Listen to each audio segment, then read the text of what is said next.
The name of this conference is How to Fight for Joy, or When I Don't Desire God. And I said that the aim is not to increase your comforts, but to sustain the sacrifice of love. And I hope that's plain. I said also that the aim is to join God in displaying His glory in the world, because God is most glorified in us when we are most satisfied in Him. And so the pursuit of our joy in Him is a pursuit of His glory. And then we began some clarifications. There are 4 of them. We did one last night, and there are 3 more. The one last night was the fight for joy is a fight for joy in God. It's not a fight for joy in general. I remember one conversation I had with a seminary president critiquing the term and the vision that I called Christian hedonism. And he had it fixed in his mind that the philosophical meaning for the word hedonism was that happiness becomes the criterion for right and wrong. And that is one of the historic meanings for the word hedonism. A hedonist, in the old Greek sense, was somebody who said, whatever makes you happy is right, and whatever makes you unhappy is wrong. And so he took that definition and put it on my term and said, that's a bad idea, Piper. You shouldn't be promoting Christian hedonism. And my response is that Christian hedonism does not make happiness the measure of right and wrong. Christian hedonism makes God the measure of right and wrong and says it's a sin to be unhappy about that. That's real serious. Christian hedonism makes God in His Word the measure of right and wrong, whether you like it or not, and it's a sin not to like it. Therefore, I am on a crusade to help people break free from that terrible sin of being out of sorts with God's authority over their lives. Christian hedonism does not make a God out of happiness. It says, whatever makes you most happy is your God. And that's serious, because our churches are filled with people for whom God is not their portion. Their portion. Whom have I in heaven but Thee? And on earth there's nothing I desire besides Thee is flat out false for almost everybody. What in the world did David mean by that when he wrote that in Psalm 73? Or Psalm 16, preserve me, O God, for in you I take refuge. I say to the Lord, you are my Lord. I have no good apart from you. There's another one.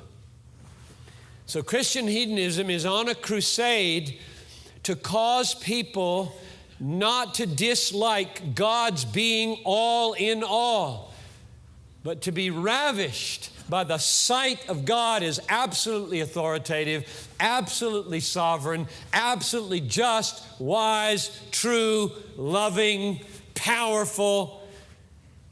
It's a sin not to like that. And therefore, we fight for joy. That was clarification number 1. Namely, it's joy in God, not joy in general, that we're fighting for. Here's clarification number 2. We must fight even though joy is spontaneous. and a divine gift. Joy in God is a fruit of the Holy Spirit. Galatians 5:22. You can't make it happen immediately. I held up my little finger last night. No matter how I feel, I can say finger go down, finger go up, finger go down, finger go up. That's amazing. I don't know how the brain works. But I cannot do that when I get up feeling glum in the morning. Feel happy, feel happy, feel happy. And it doesn't work like that for you or me or anybody. It's a gift. It rises spontaneously in response to things. You don't make it happen when it happens. It happens. Joy happens. That'd be a good bumper sticker.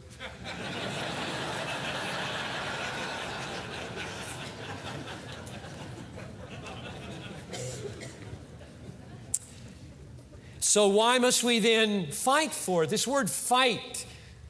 I don't like that word. Don't turn the Christian life into a fight. I like your joy talk. I don't like your fight talk. When you put them together, I get confused. Why must we fight? So I'm going to go back where I began with 1 Corinthians 1:24, 2 Corinthians 1:24. Not that I lord it over your faith. Actually, he says we. Not that we lord it over your faith, but we are workers with you for your joy. And that word workers, laborers, is another way of saying what I mean by fight. Fighters, workers. It wouldn't make you any happier to say joy is work than it would to say joy is a fight. But Paul says that, and he's got God inspiring him, and so I know this is work. I know this is a fight from 2 Corinthians 1:24. And here's a part of that verse that I have left out. Let me read it again, putting in the part I left out. Not that we lord it over your faith, but we work with you for your joy, for you stand firm in your faith. So he sandwiches joy with faith on either side. And in fact, he seems to use them almost interchangeably, doesn't he? I mean, wouldn't you expect him to say this?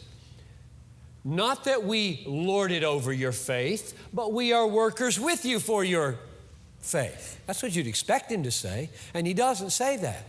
He substitutes joy for the word faith in that second clause. Not that we lord it over your faith, we are workers with you for your joy, as though faith and joy are overlapping realities. They are so interwoven, Paul can almost use them interchangeably. Not entirely, but they overlap, which suggests to me, and I do believe this is the case, that an essential element of faith is joy, delight. Here's a verse I would put as support for that from John 6, verse 35. Jesus said to them, I am the bread of life. Whoever comes to me shall not hunger, and whoever believes in me shall never thirst. Now notice the parallel of those two halves. I am the bread of life. Whoever comes to me will never hunger. And then parallel, whoever believes, now you got faith paralleling come to me that you not hunger, believe in me that you not thirst. So here's my definition of faith on the basis of John 6:35. Believing in Jesus is a coming to Jesus so as to find your heart hunger and heart thirst satisfied. That's believing. Therefore, I cannot separate saving faith from a heart satisfaction in Jesus as my treasure. I do not conceive of any Christian on planet Earth who says, I am saved by faith and Jesus is not my treasure. That is a oxymoron statement to me. That makes no sense, and I would call a person like that into question. I would say, I'm not sure you're a Christian. You might be, because your words may not tell the truth about your heart. But those words are not describing a Christian. I put my faith in Jesus, and He is not my treasure. I have no affection for Him as a treasure. That's not a Christian in my judgment. And I base it on a text like John 6:35. I am the bread of life. Whoever comes to me shall not hunger. It does something to your soul, hunger, when you come for salvation. Whoever believes, and believing and coming are parallel words there, shall never thirst. Now, the reason I point out the connection between joy and faith and their interwovenness in Paul's mind and Jesus' mind is that we're told explicitly in the Bible to fight for faith. And if joy is an essential element of faith, then the fight for joy follows from 1 Timothy 6:12. So I'll read that. 1 Timothy 6:12, fight the good fight of faith. Take hold of eternal life to which you were called. So there he's talking in terms of exhortation to Timothy. And then he gets to the end of 2 Timothy, and he bears witness to his own life. And you remember what he says in 2 Timothy 4:7, I have fought the good fight. I have finished the race. I have kept the faith. In Paul's mind, the Christian life is war. And if you want to simply coast in this culture which is drifting hellward, that's where you'll go. But if you're willing to swim and fight, then you might find your joy in another place than where this culture finds it, and thus become very useful in the Disneyland of the world called America. But if you just join the crowd and drift in your so-called Christianity, you will be of no use to them. It is a long and hard battle. Listen to this amazing word from Jesus in Matthew 24:12. Because lawlessness will be increased, the love of many will grow cold. But the one who endures to the end will be saved. That's Matthew 24:12 and 13. He's talking about the end of the age. As we move toward the end of the age, he says, the love of many in Greenville, the love of many in Minneapolis, Dallas, Atlanta, Houston, LA, New York, Chicago, Boston, the love of many will grow cold. But those who endure in what? Hotness will be saved. That's right. I mean, he's talking about love in terms of its temperature, not just its commitment. So many people just dumb love down to behavior. Doesn't matter what you feel, just do nice things for people and you're a loving person. That cannot be true in view of 1 Corinthians 13. If I give away my body to be burned and all that I have and have not love, I am nothing. You can't equate love and behavior. Otherwise, 1 Corinthians 13 makes zero sense. Love is also the heart, caring about people, loving zealously, warmly, affectionately, our Maker and our Redeemer. And this is going to grow cold toward the end in many people.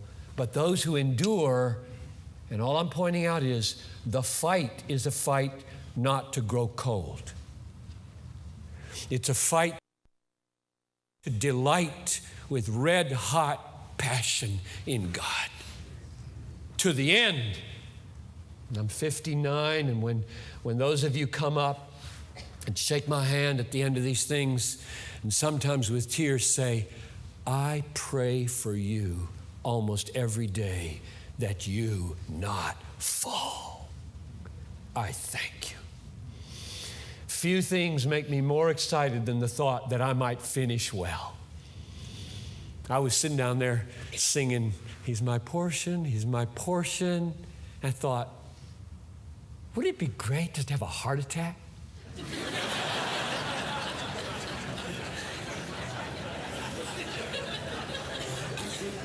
I know I'm strange and things like that. I think about death a lot because few things make me more serious about my own walk with God than to think that in about 30 seconds I might face Him.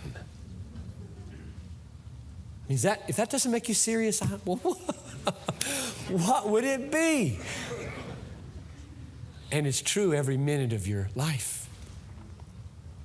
So that point about Matthew 24 is just to say that the fight is real, it's long, it's serious, and it's about joy. Because love growing cold, I think, is a way of saying love going joyless.